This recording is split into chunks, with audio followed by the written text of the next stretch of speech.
जय जय श्री राम। आप सभी का जीवन मंगलमय हो। आप सभी महान भावों का वंदन, अभिनंदन एवं स्वागत है।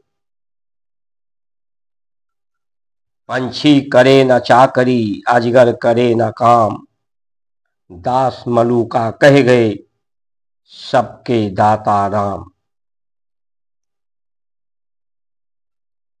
परमात्मा या ईश्वर की बात हम करते हैं तो वो ईश्वर किस रूप में है,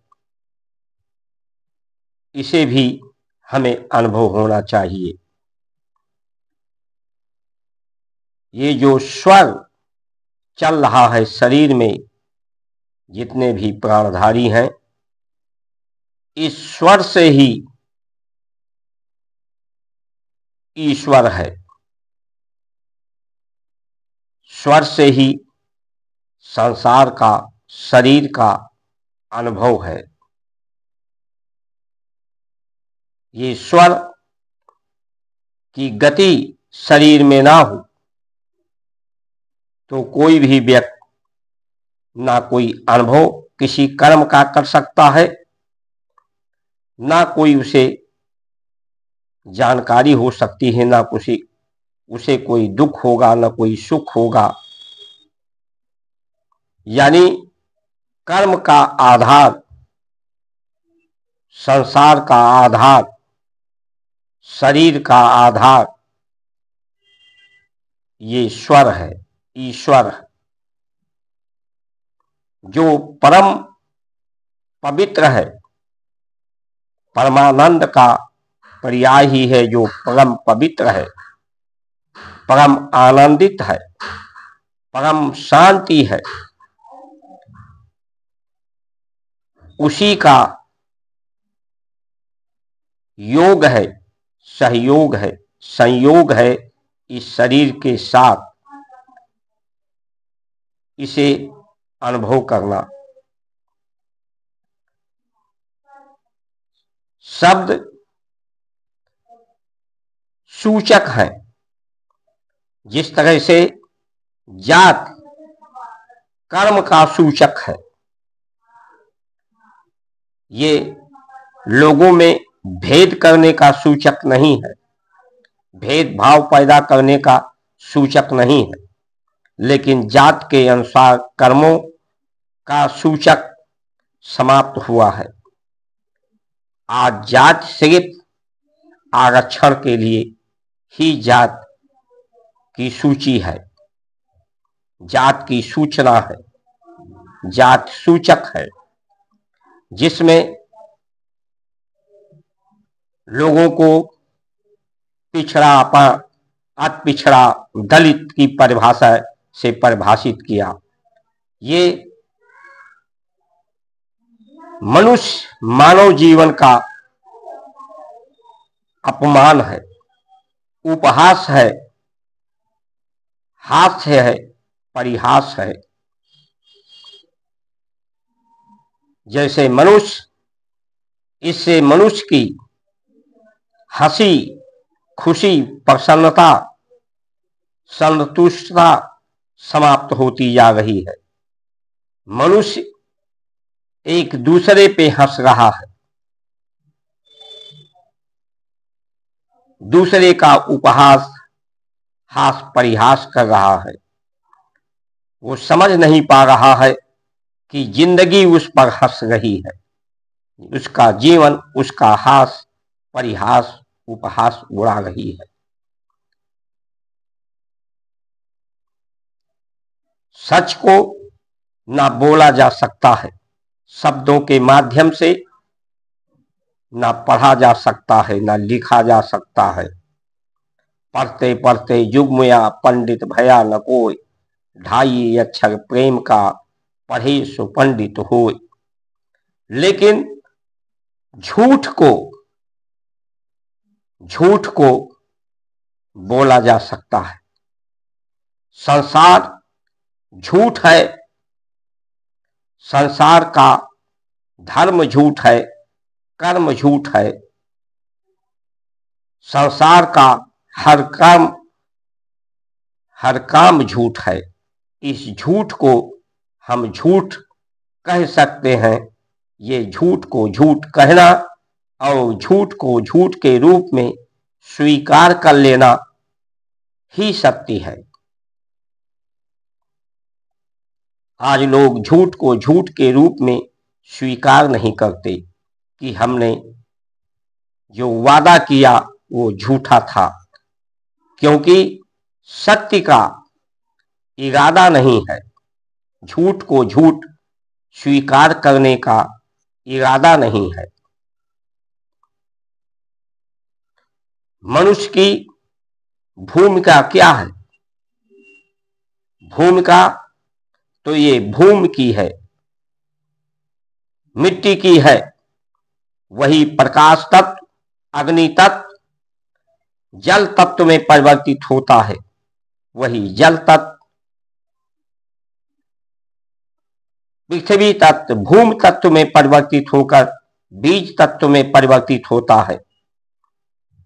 वही फिर अग्नि प्रकाश के रूप में परिवर्तित हो जाता है। प्रकृति का कार्य ऊपर से नीचे गिरना, गिर करके संभलना, उठना और चलना, यही प्रकृति का नियम है, संसार का नियम है। और उसी नियम से मनुष्य बंधा हुआ है, उसी में उलझा हुआ है। मनुष्य की भूमिका हमारी संस्कार संस्कृति प्रदान करती है। जो योग दर्शन से ही सांख्य दर्शन, शास्त्र दर्शन है, जिसमें आज लोग शरीर को थोड़ा हिला लेते हैं, कहते हैं योग करते हैं। योग अष्टांग योग है, जिसमें आहार की शुद्धता है, अन्नमय की शुद्धता है, प्रकृति की शुद्धता है, धरती की शुद्धता है। ये जीवन, ये शरीर एक दीपक के रूप में है। ये एक जीवन का जो रस है वो एक तेल है।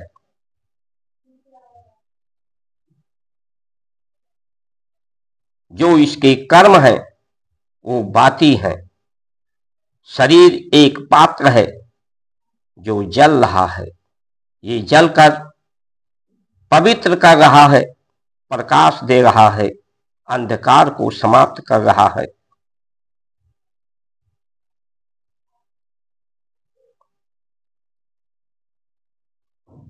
जीवन एक यज्ञ पद्धति है।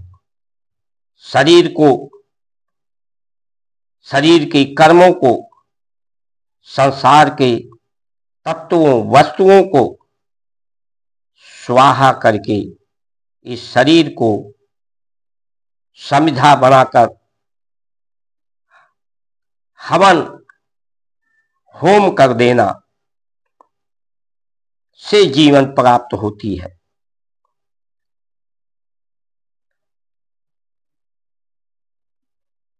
रसदार भोजन करने से, शुद्ध रसदार सुपाच्य आहार, जिससे प्राण धारण कर सके, प्राण की गति ही न रहे, ईश्वर की गति ही न शरीर में रहे, ईश्वर को हम धारण कर सके, धर्म को हम धारण कर सकें। इसलिए पवित्र आहार, पहले आहार, प्रत्याहार, आसन, शरीर आसन में हो, क्योंकि इस शरीर में जो कर्म, चाहे वो धर्म का हो, अधर्म का हो, पाप का हो, पुण्य का हो, वो कायिक होता है, यानी शरीर से जो कर्म होता है वो भौतिक होता है, दिखाई पड़ता है। एक मानसिक कर्म होता है, मन के द्वारा, एक वाचिक शब्दों के द्वारा कर्म होता है।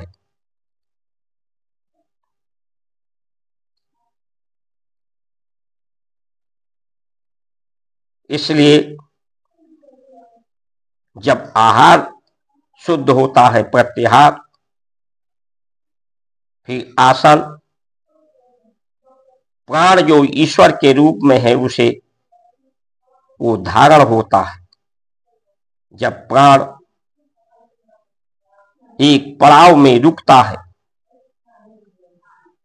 प्राण के द्वारा शरीर के अंदर जो उपत्तिकाएं हैं, ग्रंथियां हैं, चक्र हैं, गांठें हैं, इन्हें सुलझाया जाता है। ये उलझन मनुष्य के शरीर के अंदर ये ग्रंथियां, उपत्तिकाएं, चक्र हमारे आपस में उलझे हुए हैं। इन्हें जब अंदर अभियांतर सुलझाया जाता है तो फिर मनुष्य का जीवन उलझन को समाप्त करके सुलझ जाता है। और ये उलझन जब तक उलझी रहती है, मनुष्य का जीवन सुलगता रहता है। जीवन में व्यथा रहती है, व्याकुलता रहता है, आतुरता रहता है, अति रहता है, अत्याचार रहता है।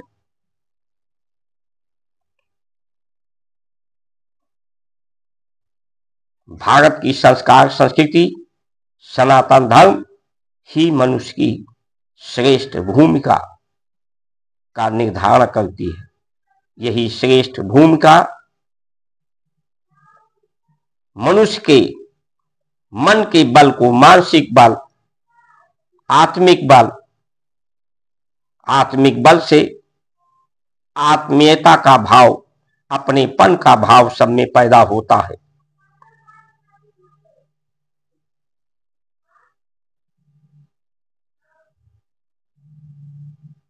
उसी से शारीरिक बल भी प्रदान होता है। इसीलिए जो पूर्वज हमारे यहाँ शरीर की आयु बढ़ती तो उसे लोग पुरनिया कहते हैं, पुरखे कहते हैं, यानी पौरुष। उसकी शक्ति बढ़ती है, सामर्थ्य बढ़ती है, समृद्धशाली होता है। समृद्ध का मतलब ही यही होता है जिसकी बुद्धि सम हो जाए, प्रकाशित हो जाए, पर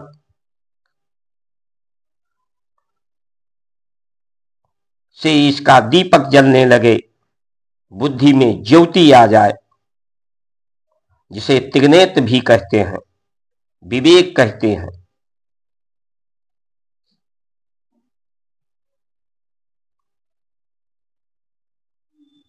तो मनुष्य आज बिल्कुल भटक गया है। जात पात को लेकर, धर्म को लेकर, कर्म को लेकर सिर्फ भीड़ ही भीड़ है।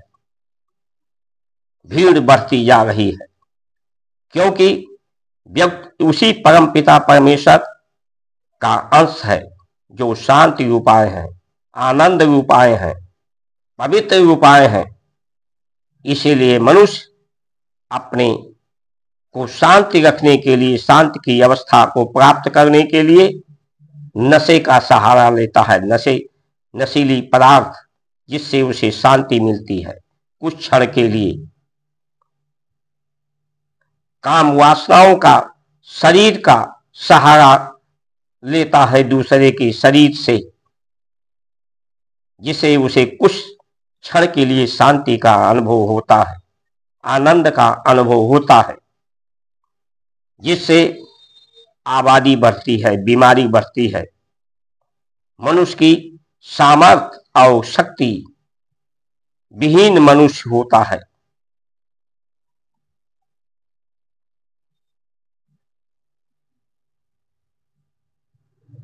भीड़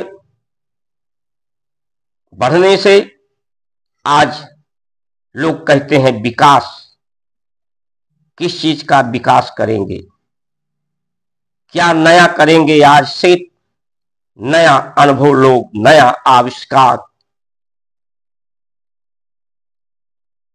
करने में लगे हैं। नया सिर्फ झूठ हो सकता है, झूठ अनेक हो सकता है, झूठ को अनेक ढंगों से फैलाया जा सकता है। सच तो पुराना है, उसकी रीत पुरानी है, उसकी गति पुरानी है, उसकी चाल पुरानी है, स्थिति पुरानी है। जो पुरनिया होते हैं, आयु बढ़ती है तो उनका शरीर का बल थोड़ा कम हो सकता है, लेकिन उनका अनुभव, जो मन का बल और आत्मा का बल, आयु बढ़ने से, पुरनिया होने से, पुरखे होने से उनके अंदर पुरुषार्थ, सामर्थ्य का बल बढ़ता कि हमारी परंपराएं हैं। आज लोग आयु बढ़ने से या बीमारियों की चपेट में आकर उनकी सामर्थ्य घटती जा रही है। जीवन वो अपनी सुख चैन को खो करके जीवन जीने के लिए बेबस है, लाचार है, जीवन का भार उठा रहे हैं। जीवन में उनके हंसी खुशी, प्रसन्नता, संतुष्टता नहीं है, लोग स्वस्थ नहीं है। जब तक मन पवित्र नहीं होगा, मनोबल नहीं होगा, आध्यात्मिक बल नहीं होगा, तब तक मनुष्य स्वस्थ नहीं हो सकता। इसलिए हमें आवश्यकता है, जब सब कुछ पुराना है, पुरानी गीत, पुरानी चाल, पुरानी गति, तो अपनी पुरानी जो परिस्थितियां हमारी परंपराओं की रही, जिसमें मनुष्य की भूमिका उलझन को सुलझाने की और इस शरीर को दीपक की तरह से जलाकर प्रकाशित करने का, जीवन को यज्ञ करके संसार को सुंदर और परम कल्याणकारी, लोक कल्याण, परलोक का कल्याण, सब मंगल ही मंगल हो, अमंगल का हरण हो।